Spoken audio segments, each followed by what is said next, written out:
It's a lot of work keeping up with all this stuff. And on this land here, all of this there's, I always lived on this land. When I was born, we all lived side by side. All the houses was in a row. There's a bunch of us cousins. I was always told, you do not let nobody touch your brother or your cousin. And I want to make sure my people get treated right. And ain't nobody going to run over them no more like they used to. It ain't going to work no more because we stick together, you say.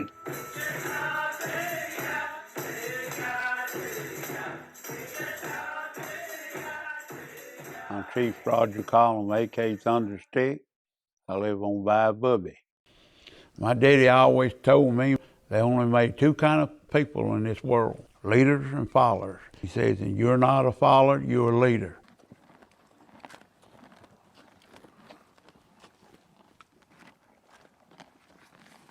Back off, don't rush me. Which my daddy was a white man. My mama was in. I watched my grandpa learn from him, and he would teach me. This is my grandpa, Chief Paul Rand, Clarence Desidere. He would teach me, tell me, like somebody didn't have enough groceries, he'd go and buy groceries, stuff that he farmed, he would take it to them, and we would go with him. He would take them clothes. He would raise money and take money to them and stuff like that. When they died, he buried them. But, you know, it comes with the territory. You ask me what I think about this land. I love this land. I've been here almost 70 years. And like I said, I know every tree on this land. But you got to understand, when you're a chief, you inherit all the land. My name's Belinda Brooks. I'm Vice Chief of Butte Tribe of Bayou Bourbeaux. The chief's family is the Desideres. Since the days of White Smoke, this family has been together. Every chief of our tribe has lived on this exact land, the spot where we're sitting right now. 3 chiefs buried on this land. White Smoke got captured 7 days after he was in the Spanish missions. He was born. When he came through, he come down the side of the bayou. They had a trail on the right-hand side of the bayou. See, when he got here, Chittimonte was already here. The way he was, what we call a real leader. So he took over real quick. He became chief. We own one of the Indian trails that come off the Great Temple right there. This is one of them that goes back to Campy. The other one goes to Wind Parish. The other one goes back toward Natchitoches. This trail in the woods is 32 miles long. This one trail right here. 5 minutes on this horse, I can ride to the prairie where the buffalo grazing land used to be. It's the prairie, Clear Lake, Black Lake, and Saline Lakes over here. The reason we lived here because it takes a lot of food to feed a tribe. They didn't have far to go to kill a buffalo. So all these trails that we're riding on, that I've been riding on all my life, all our ancestors rode these same trails. The priests back then gave the names to the Indians. They gave him the Desidere name, but his real name's Powderface. His name's Joseph Senior Desidere. Here is a picture of Powderface and his wife. You look, you see a bandage on her hand where she shot through the arm with an arrow. Other tribe attacked the women when the men was out, get cattle and contraband in Texas, carry back over here. Well, he caught up with that chief and killed him and scalped him. She lost 2 fingers later on. It's been here over 200 years. We all lived here. The reason we lived here on kind of Paul, because we had houses all together. And all those houses is old now, they fell down, but this is the oldest house on Bayou Bourbeaux, and it is still standing. It's about to fall down, but it's still standing. Right. Here's his son, which is Hawkeye. His name's Joseph Jr. That baby he's holding, he had him at 70 years old. That is Marshall Desideri, which is called Goose, he guarded the Butte Mounds for over 70 years. He'd leave out in the morning, go back there and stay till dark and come home. 7 days a week. He never wore a pair of shoes. The Butte Mound is our burial ground. That's where White Smoke and Two Moons was the last Indians to get buried in our mound.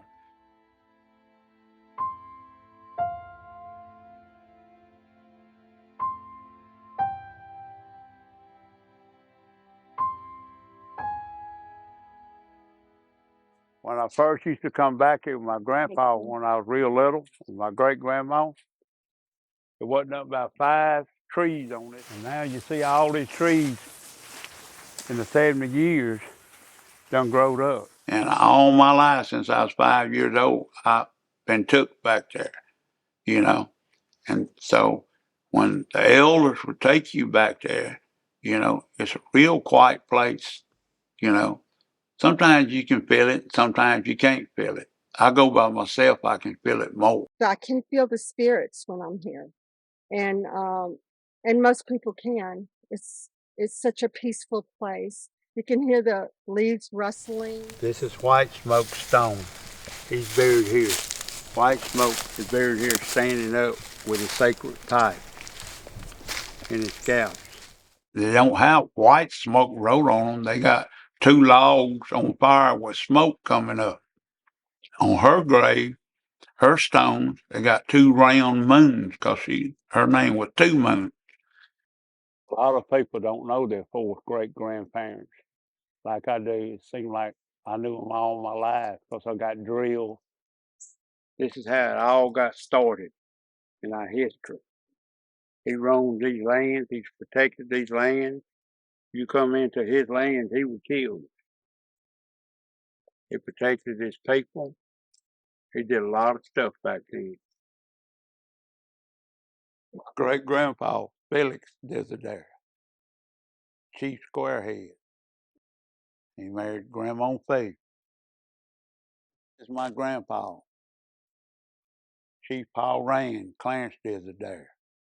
Great-grandma, that's his mama, Grandma Faith.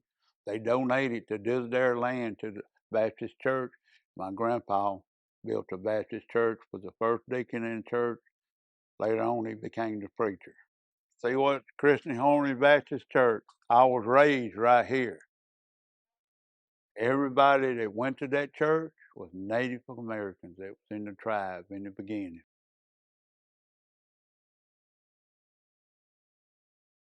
We're here today to look at the wagon wheel. So y'all come on, I'll show y'all the wagon wheel. Come in, girl.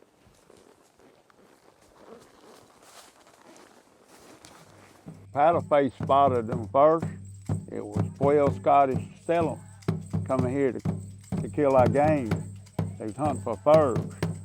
Paddleface went back and told his daddy, White Smoke. They camped out right here. So we call this the Wagon Wheel Massacre. And when I was a small boy, about 5, 6 years old, you could still see a piece of the running board on the side of the wagon. But now, over about 65 years, a lot of stuff has rotten. The only thing you're going to see here is part of the wagon wheel. And you can see it's been burnt, and the spokes is all falling out of it and everything else, but it's been here for a long time.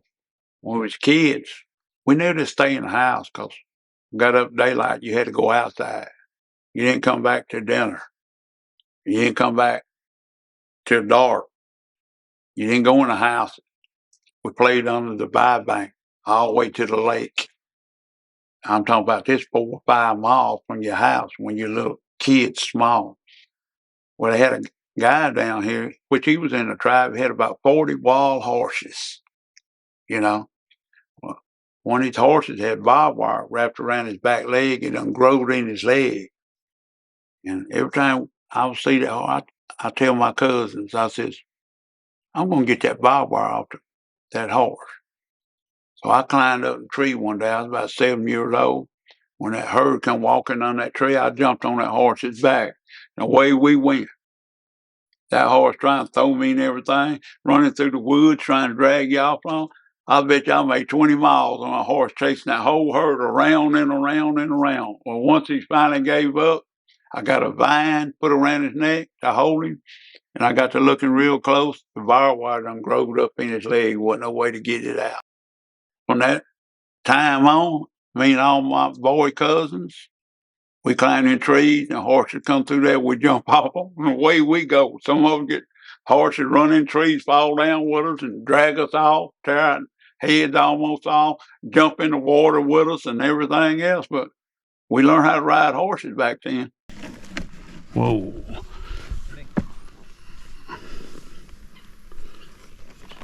Keith don't ever tighten up a saddle too good. Put my foot in there. Put my foot in there. All right. You got it. Take it. One day, the Army rode in here and took 8 of our kids. They're going to send them off and get them civilized. Well, Hawkeye, which was Joseph Jr., he didn't like that at all. So they beat him up, put him in chains, and took him to Natchitoches. He stayed in prison for 3 months before he come back.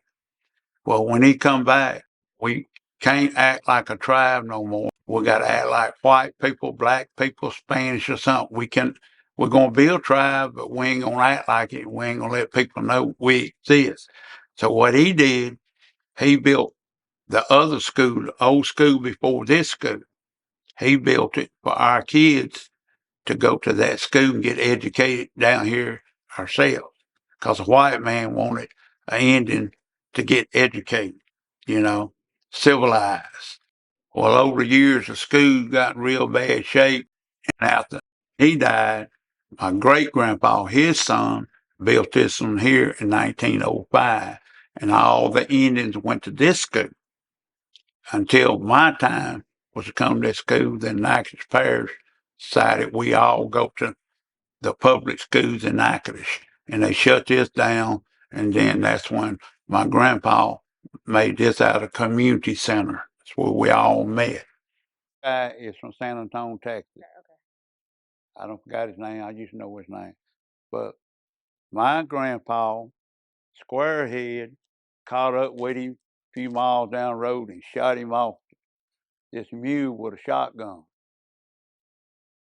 He got away from him in the woods. He made it back to San Antonio, Texas, and 3 weeks later he died. My grandpa and my grandma Pete, my great-grandmother, told me about white smoke. First time I ever heard about white smoke was about the third meeting I went to. First couple, I just sit there and I listen, but I don't want to go outside to play. I was asked every 10 minutes, why do I have to be there when all my other cousins are doing what they want to do? And that's when they first started telling me about white smoke when I was 5 years old. And so I learned a lot about white smoke, how he got here, where he came from, and all that. I learned he was what we call a tormentor. He'll attack you to show his people. Now, white smoke, he had a run-in with a lot of different people because they was all time coming in here. And they had what you call a red sage, like a cloth. And if you win your fight, you got that cloth. It's went on most of his life, which he was a big man. It's hard to beat a big man. So I thought that was, pretty cool back then, because I didn't know what scalping was and all that. I learned real quick. But the way the white man treated him, the Spanish and everybody else, he had to learn how to fight,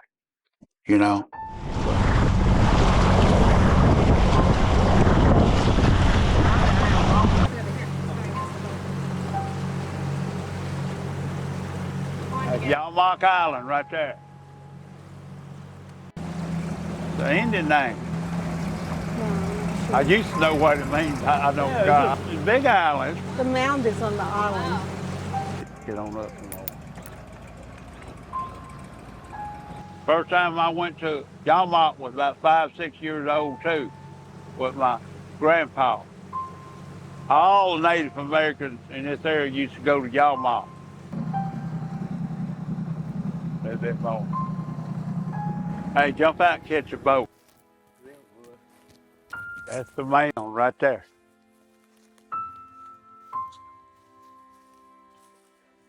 It's the Almach mound.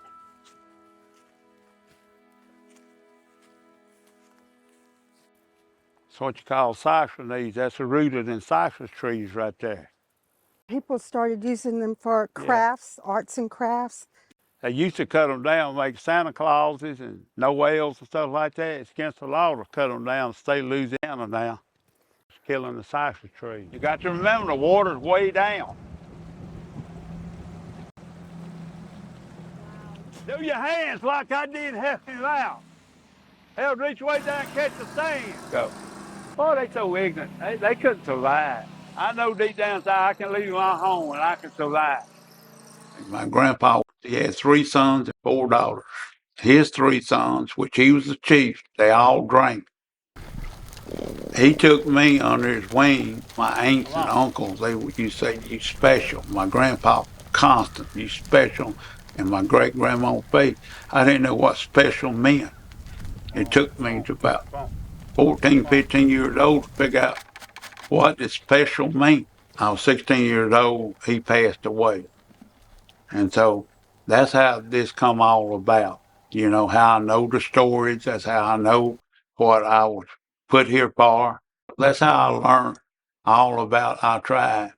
We kept it a secret because when I went to school, we never told nobody who we was or what we was. You know what I'm talking about? But we all stuck together. This tribe, the Disdares, they stuck together. Rodger has this thing inside of him that he wants to continue what his forefathers did. If any of the family needs anything, they come to the chiefs. If they need food, he grows the food, he will harvest the food, he takes the food to the elders. You know, they may be elders that are not in our tribe. He works on those gardens passionately. The spring garden that goes into his summer garden, and then the fall garden. The responsibility that they take on themselves. You don't see many people in today's world accept that responsibility for their families.